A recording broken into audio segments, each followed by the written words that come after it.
अच्छा वक्त शोर के साथ नहीं आता, वो शांति के साथ प्रवेश करता है। श्री कृष्ण कहते हैं जब अच्छा वक्त पास आता है तब जीवन तुम्हें सब कुछ सिखा कर लाता है, पर बिना बताए तुम बस अनुभव करते हो, समझ बाद में आती है।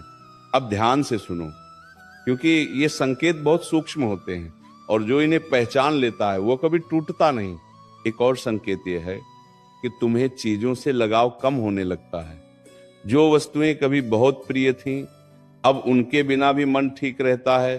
पहले पाने की भूख थी, अब बस शांति चाहिए। ये वैराग्य नहीं है, ये परिपक्वता है। श्री कृष्ण कहते हैं जब आत्मा ऊंचाई पर जाने लगती है तब वो बोझ हल्का करती है। जो छूट रहा है उसे पकड़ने की कोशिश मत करो, क्योंकि वही छूट तुम्हें आगे उड़ने देगा।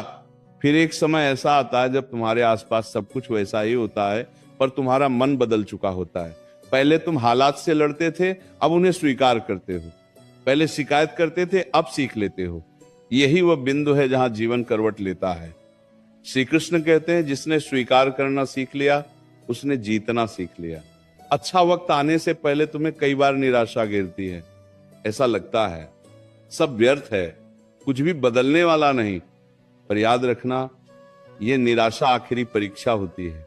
जैसे बीज मिट्टी में सड़ता है तभी अंकुर बनता है। अगर बीज बोल सकता तो कहता मैं मर रहा हूं, पर वास्तव में वह जन्म ले रहा होता है। ये गहरा संकेत यह भी है कि तुम्हें मौन प्रिय लगने लगता है। अनावश्यक बोलना अच्छा नहीं लगता, भीड़ से मन हटने लगता है। तुम शब्दों से ज्यादा भावों को समझने लगते हो। श्री कृष्ण कहते हैं जब भीतर का शोर शांत हो जाता है तभी ईश्वर की आवाज सुनाई देती है। धीरे धीरे तुम्हें यह भी अनुभव होगा कि तुम्हें किसी से कुछ साबित नहीं करना है। लोग क्या सोचते हैं इससे फर्क पड़ना कम हो जाता है। ये उदासीनता नहीं है, ये स्वतंत्रता है। क्योंकि जो व्यक्ति दूसरों की राय से मुक्त हो जाता है वही अपने भाग्य का निर्माण करता है। अच्छा वक्त आने से पहले जीवन तुम्हें खाली हाथ कर देता है। सहारा छिन जाता है, भरोसे टूटते हैं, उम्मीदें बिखरती हैं, और तभी श्री कृष्ण कहते हैं अब मैं तुम्हारा सहारा बनूंगा। जब तक तुम किसी और पर निर्भर रहते हो तब तक तुम्हारी शक्ति सोई रहती है। जब सब छूटता है तभी आत्मबल जागता है। कभी कभी तुम्हें अपने ही फैसलों पर संदेह होने लगता है। मन कहता है क्या मैं सही रास्ते पर हूं? यही प्रश्न तुम्हें सही दिशा में ले जाता है। जो व्यक्ति कभी खुद से प्रश्न नहीं करता वो कभी ऊंचा नहीं उठता। एक संकेत यह भी है कि तुम्हें छोटे छोटे क्षणों में सुख मिलने लगता है। हवा का झोंका, सुबह की रोशनी, किसी का मुस्कुरा देना, ये सब अनमोल लगने लगता है। श्री कृष्ण कहते हैं जो छोटे सुखों को पहचान लेता है उसे बड़े सुख अपने आप मिल जाते हैं। याद रखना, जब जीवन तुम्हें तोड़ने जैसा लगे तब समझ लेना कि अब तुम्हें नया रूप दिया जा रहा है। लोहार लोहे को मारता नहीं, उसे तलवार बनाता है। वैसे ही ईश्वर तुम्हें कमजोर नहीं कर रहा, वो तुम्हें तैयार कर रहा है। अच्छा वक्त अचानक नहीं आता, वो संकेत भेजता है। तुम्हें भीतर से बदलता है, तुम्हें शांत करता है, तुम्हें अकेला करता है और फिर तुम्हें ऊंचाई पर बैठा देता है। जो इस प्रक्रिया को समझ लेता है वह कभी शिकायत नहीं करता, केवल धन्यवाद करता है। तुम्हारा समय आ रहा है, धीरे आ रहा है, पर स्थायी आ रहा है। इसलिए धैर्य रखो, मौन रखो और विश्वास रखो। श्री कृष्ण कहते हैं जो प्रतीक्षा करना सीख गया वह सबसे सुंदर फल पाता है। अब सुनो, क्योंकि यहां से वे संकेत शुरू होते हैं जिन्हें लोग अक्सर समझ नहीं पाते और बाद में कहते हैं काश उस समय पहचान लिया होता। श्री कृष्ण कहते हैं अच्छा वक्त आने से पहले जीवन तुम्हें धीरे धीरे अंदर से खाली करता है ताकि जो आने वाला है वह पूरा उतर सके। एक गहरा संकेत ये होता है कि तुम्हें बार बार ऐसा महसूस होने लगता है कि तुम जैसे पहले वाले तुम नहीं रहे। पुराने स्वभाव, पुरानी आदतें, पुराने क्रोध सब कमजोर पड़ने लगते हैं। कभी कभी तुम्हें खुद पर ही आश्चर्य होता है, ये मैं ही हूं जो पहले गुस्से से भर जाता था, अब शांत कैसे रह पा रहा हूं। यही वह परिवर्तन है जो आने वाले उजाले की घोषणा करता है। अच्छा वक्त आने से पहले मन में एक अजीब सी थकान आती है। शरीर काम कर रहा होता है पर आत्मा विश्राम चाहती है। ये आलस्य नहीं है, ये संकेत है कि तुम बहुत कुछ सह चुके हो और अब तुम्हें नई ऊर्जा मिलने वाली है।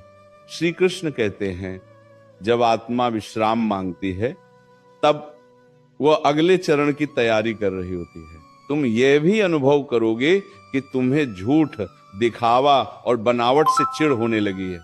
जो बात सीधी नहीं है वह सहन नहीं होती। यह कठोरता नहीं है, यह शुद्धता की ओर यात्रा है। क्योंकि जो व्यक्ति सत्य से जुड़ जाता है उसके जीवन में स्थायी सुख आता है। एक और संकेत है, तुम दूसरों की पीड़ा जल्दी महसूस करने लगते हो।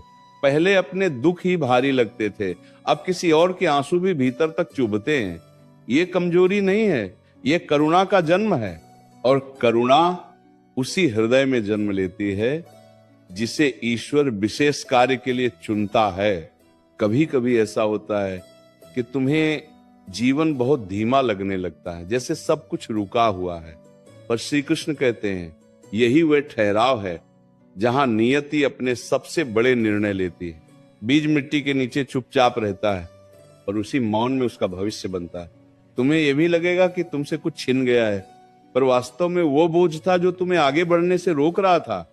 रिश्ते, अपेक्षाएं, योजनाएं जो गिरते हैं उन्हें रोको मत, क्योंकि जो टिकने योग्य होता है वही टिकता है। अच्छा वक्त आने से पहले तुम्हें बार बार ये विचार आता है कि अब जैसा चल रहा है वैसा नहीं चलेगा। भीतर से आवाज आती है कुछ बदलना होगा। यही आंतरिक पुकार परिवर्तन का शंखनाद है। श्री कृष्ण कहते हैं जब आत्मा जागती है तब जीवन बदलने को मजबूर हो जाता है। तुम्हें छोटी छोटी बातों पर धन्यवाद कहने की आदत पड़ने लगती है। बिना कारण ईश्वर को याद करने का मन करता है। यह कोई संयोग नहीं है, यह संकेत है कि तुम्हारा संबंध अब परिणाम से नहीं प्रक्रिया से जुड़ रहा है। एक दिन ऐसा भी आएगा जब तुम्हें अपने पुराने दुख पर दया आएगी। तुम कहोगे मैंने कितना सहा है, और उसी क्षण तुम्हें अपनी शक्ति का एहसास होगा। जिसने सह लिया वही चुना गया है। याद रखना, जब अच्छे वक्त का समय पास आता है तब जीवन तुम्हें कमजोर नहीं बहुत संवेदनशील बना देता है। क्योंकि संवेदनशील हृदय ही सच्चे सुख को संभाल सकता है। अभी सब कुछ स्पष्ट नहीं है पर दिशा तय हो चुकी है। अभी उत्तर नहीं मिले हैं पर प्रश्न सही हो चुके हैं, और जब प्रश्न सही हो जाएं तो उत्तर स्वयं चलकर आते हैं। श्री कृष्ण कहते हैं जो अंधकार से भागता नहीं वही प्रकाश का अधिकारी बनता है। इसलिए इस समय को कोसना मत। ये वही समय है जो तुम्हें उस ऊंचाई तक ले जाएगा जहां से गिरना नहीं होता।